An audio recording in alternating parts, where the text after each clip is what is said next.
Bonjour à tous. Lors de cette vidéo, nous allons mettre en application ce que nous avons vu sur le Profinet. On va reprendre un exercice qu'on avait déjà fait, c'était l'unité de perçage. Donc je vous rappelle un petit peu le contexte. On l'avait ici, donc on va appuyer sur un bouton d'essai grec. On est en position haute.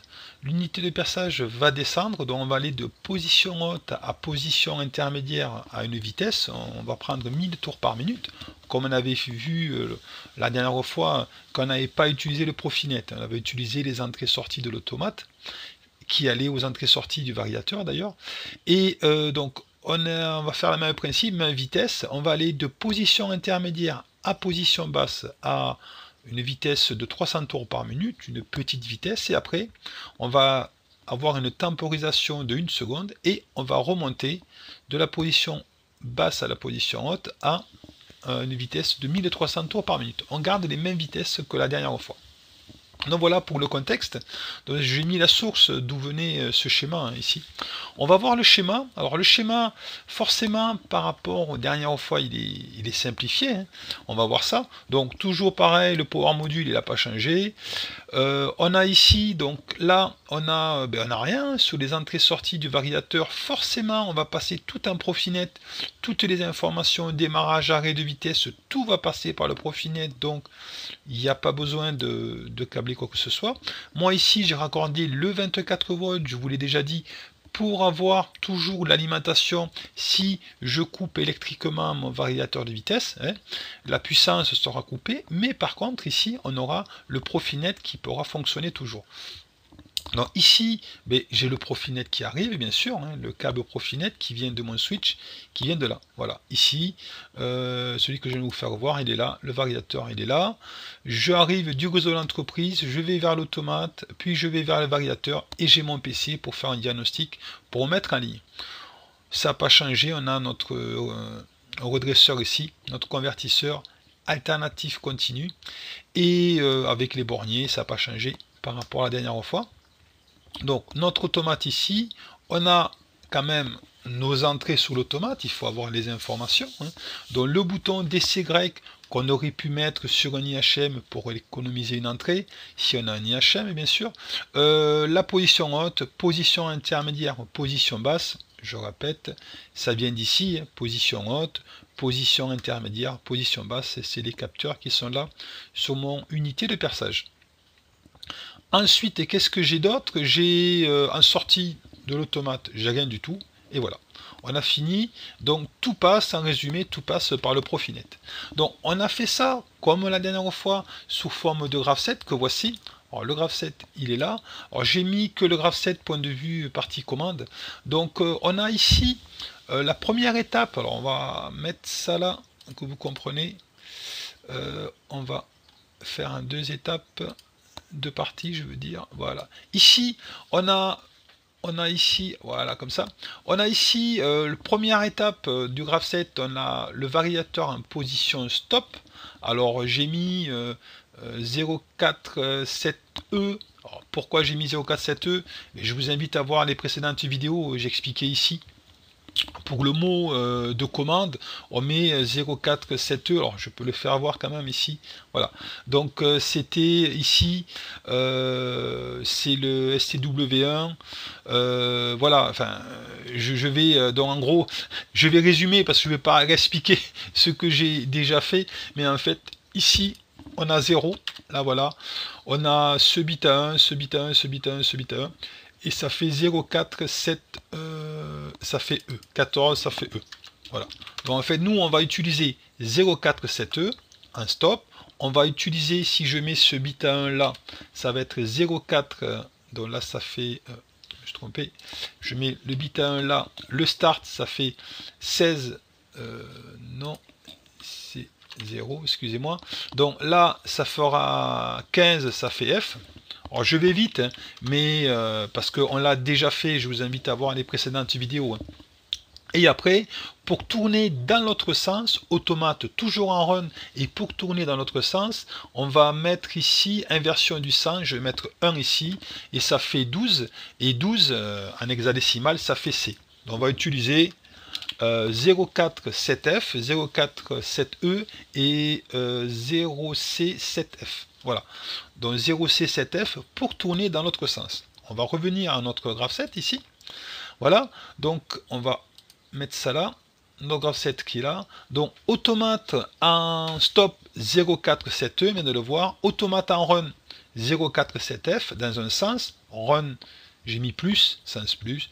047F dans le sens plus. Et ici, là, il y a une erreur. Là, ici, c'est un dièse. C'est 16 dièse, donc c'est l'hexadécimal. Donc on avait dit 0,3, 0C,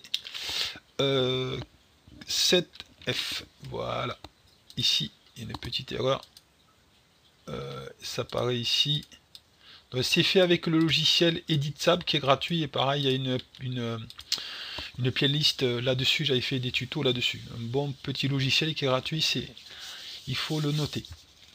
Donc ensuite, qu'est-ce que j'ai mis? Le mot de vitesse, il est là. Donc j'ai mis 10 922. Alors pourquoi c'est 10 922? C'est pas un tour, c'est pas des tours par minute. Je rappelle que 16 384 correspond à 1500 tours par minute. Je parle en décimale. Donc j'ai fait une conversion, j'ai fait un produit en croix et ça fait cette valeur.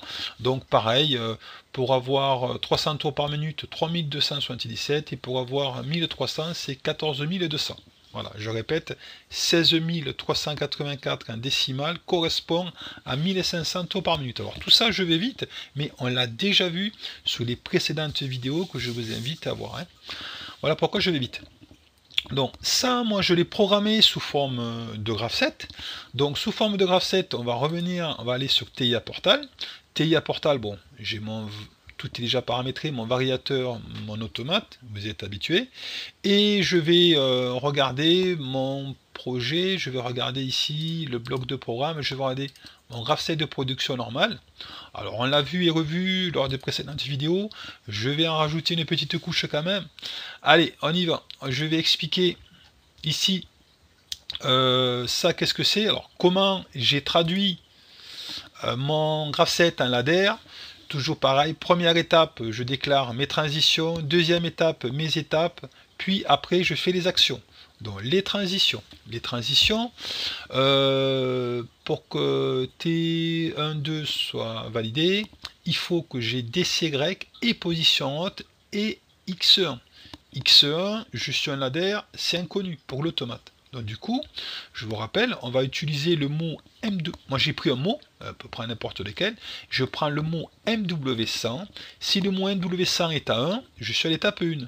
Le mot MW100 est à 3, je suis à l'étape 3, etc.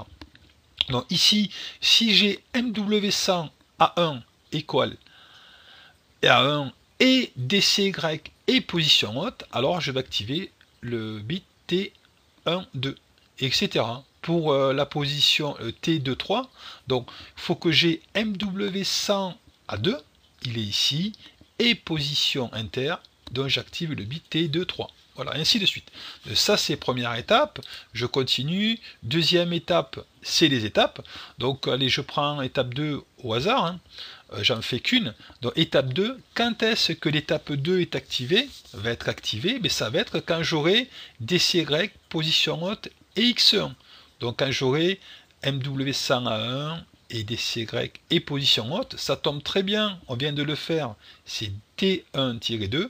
Donc, si j'ai T1-2, je mets la valeur 2 dans MW100 avec le move de TIA Portal. Ainsi de suite, je fais toutes les étapes. Et au niveau des actions, je l'appelais le FC sortie ici, qu'est-ce qu'on fait? Donc, le principe, c'est pareil, on l'a vu et revu. Mis à part que moi, là, je vais mettre un mot de commande, je vais tout passer par le Profinet avec les télégrammes 1. Donc, variateur un stop, je mets la valeur hexadécimale, donc 16 dièse devant pour l'hexadécimal, 0,47E, mon variateur va être un stop. Au 2 et 3, mon variateur est en run dans le sens positif, on vient de voir, donc je me mets là, ici, donc si le mot MW100 est égal à 2 et le mot MW100 est égal à 3, je mets la valeur 047F dans QW256, c'est le mot de commande. On a déjà vu ça lors de précédentes vidéos. Je dis toujours, je vais plus vite que d'habitude, parce que voilà, on l'a déjà vu. Donc pour mon, j'arrive, mon sens inverse de rotation, je vais remonter. Je me mets ici, donc c'est celui-là, 0C7F, que je m'étais trompé. Et après, il faut donner la consigne de vitesse. Et les consignes, eh bien, elles sont mises ici pour le mot MW100 s'il est égal à 2. Je vais envoyer la valeur en décimale cette fois-ci. J'aurais pu le convertir en hexadécimal, mais j'envoie 10 922 dans QW258, qui est ma consigne de vitesse. Voilà, et ainsi de suite. Donc, ça c'est fait. Maintenant, on va mettre en service, on va voir le variateur, voilà, sur la vidéo, et on va mettre en service tout ça. Donc c'est déjà en run, tout est prêt. Donc on va regarder quand même un petit peu ça. Ici, je mets les lunettes là-haut, j'appuie sur DCY et normalement mon moteur il va démarrer, je suis en position haute là, vous voyez, et mon moteur va démarrer jusqu'à 1000 tours par minute. On va voir, voilà. Vous voyez ici, il s'affiche 1000 tours par minute. Je suis en vitesse rapide. Je vais aller maintenant à mon position intermédiaire. Je suis à 300 tours par minute. Vous voyez ici, c'est écrit 300 tours par minute. Donc je vais aller en position basse et ça va temporisation. Après ça va remonter. Position basse. Voilà. Temporisation, elle a été rapide. Et après, je reviens à 1300 tours par minute. C'est ce qu'on a dit. Et après, je reviens en position haute. Et là, c'est arrêté. Il faut que je fasse un démarrage pour redémarrer le cycle. Donc voilà, on a vu sur cette vidéo, on a repris notre ancienne unité de perçage, que voici, je le refais voir quand même. On l'a repris, mais avec des choses un peu plus industrielles quand même. On a utilisé que le Profinet, on a un variateur Profinet, tout passe sous le Profinet. Voilà pour cette vidéo.